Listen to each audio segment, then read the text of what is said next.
juncture, there are a couple of things, viewers, that we need to look at. Gurumurthy says that the 1937 Sharia Act was a British cum Jinnah creation.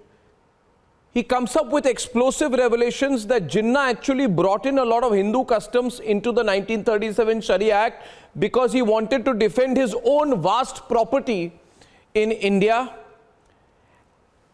And he is basically making the point, however, that the very act which the people who call themselves secular are fighting for is the act that caused partition. Now explain that. 10 years, viewers, 10 years before the partition of India, on the eve of World War II, Britain was a declining power. It had very much realized that it will have to leave India sooner than later, but it wanted to leave behind an India divided on the basis of religion. And it conspired with Jinnah to create the 1937 Shariat Act. And Jinnah worked with the British. The irony is, Mr. Gurumurthy, that 87 years later, people who claim to be secular want to retain that very law, which has divided Indian against Indian, Hindu versus Muslim. But nobody is talking about it. Can you please tell us how this very act actually caused partition and led to partition? It requires one background. Islam had come and become a very prominent geographical and political force in the 10th century. There was no Sharia in the 10th century, or in the 11th century, or in the 12th century, or in the 13th, 14th, 15th, 16th, 17th. When Aurangzeb was ruling in the 18th century, there was no Sharia in India for Muslims. And afterwards, power shifted to the Marathas and to the British. Why did the British think, or the Muslim League and the British think of a Sharia law in 1937, almost 1,000 years after the Mughals were ruling India, Muslims were ruling India? It is because not that they wanted a Sharia Act to benefit the Muslims. First, they wanted a Sharia Act to create Islamic identity. That was the foremost idea, because the objects and reasons and the history of the act itself says that this act was passed on the demand made by the All India Muslim League leader, Muhammad Ali Jinnah. Have you ever seen an act being passed at the request of one leader, one community? This is the most important historic background. For 1,000 years there was no Sharia, and suddenly Sharia comes up. Why? And within 2.5 years, Muslim League becomes such a mass movement that it takes on the Congress led by Mahatma Gandhi, and the Congress is completely shaken. But why did Gandhi allow the 1937 Sharia Act? Why did Gandhi not use his political clout to oppose it? You see, you have to put yourself in that position.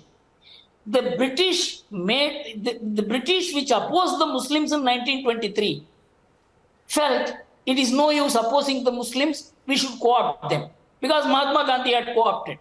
There was a competition between the Congress and the British, and the British played the most important card, and that of Muslim identity, that we are creating Muslims' identity, and Mahatma Gandhi doesn't want it.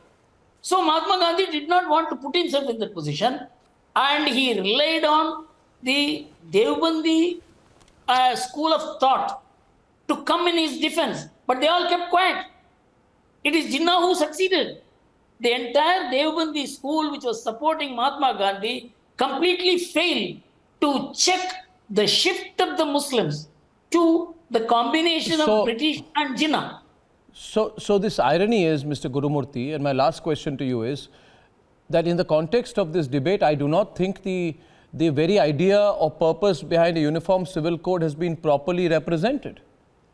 Actually, to have a uniform civil code will take us back to the pre-1937 position where Hindus and Muslims were not divided.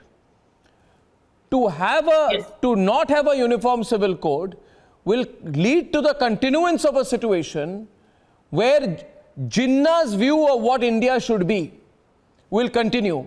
And if India is to be truly secular, we cannot allow even a single vestige of Jinnah's thought to continue. Yes, this is the most important point which is not being debated, and it has to be debated in a way. I am thankful to the Prime Minister for himself leading the idea of uniform civil code, which now creates the ecosystem for debate. It is precisely because of the 1937 Act, which created an explosive Islamic consequence against India, that the Constituent Assembly felt that there is a need for uniform civil code. Why did the Constituent Assembly discuss strenuously about uniform civil code and made it a mandate in the Constitution? It is not necessary. It is like any other law. Why they wanted to do it? Because of the 1937 Act subsisting. They said that has to go. And that is the mandate given. And the 1937 Act is so mischievous, so dangerous, so divisive, so explosive, that it not only led to the partition resolution within 2.5 years of the 1937 Act. There was no Muslim League in 1935. It was written off. Jinnah had gone to London. He didn't want to come back. So there was a conspiracy that you come back, we will do this. And that is how within 2.5 years, the 1940 resolution was passed. In 1946, Jinnah, who had a Hindu background, who hailed from a community, the Hojag Muslim community, which did not have a translated Quran. It had only a book called Dashavatara, in which 9 avatars were common between Hindus and Muslims, up to Krishna. It is the 10th avatara, which is Ali to the Muslims, Kali to the Hindus. This was the position in 1866, and Jinnah was born in 1876. In 10 years, there was no difference. And it is that Jinnah who called for direct action, which slaughtered tens of thousands of Hindus. The shift of the Muslim mind was because of the Shariat. So the point being tonight, viewers, please listen to this carefully, and I really want everyone to read this, Mr. Gurumurthy's piece, because the bottom line is this.